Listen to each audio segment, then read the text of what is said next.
Tiongkok, Kementerian Pariwisata berencana mendatangkan langsung pramu wisata negara tirai bambu tersebut. Hal itu mendapat penolakan dari Ketua Ikatan Cendekiawan Pariwisata Indonesia wilayah Bali, Putu Anom, lantaran dinilai akan mematikan SDM lokal. Ikatan Cendekiawan Pariwisata Indonesia ICPI wilayah Bali, Putu Anom, tidak setuju dengan rencana Kementerian Pariwisata mendatangkan pemandu wisata dari Tiongkok.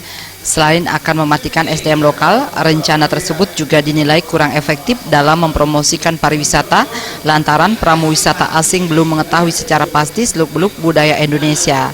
Salah tafsir penyampaian informasi pun dikhawatirkan akan terjadi. Untuk menghindari hal tersebut, Putu Anom menghimbau pemerintah pusat agar lebih memberdayakan potensi SDM lokal. Pihaknya pun siap membantu pemerintah dalam hal pembinaan. Rencana Bapak Menteri itu jelas tidak sesuai lah. Jadi kita berdayakan guide itu lokal ya.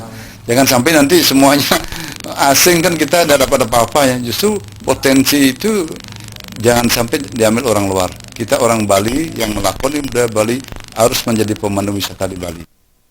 Tingginya kunjungan wisatawan Tiongkok tiap tahun menjadi alasan utama rencana pemerintah pusat mendatangkan langsung pramu wisata dari negara tirai bambu tersebut.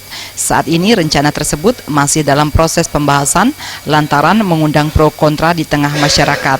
Martana dan Riase, Bali TV.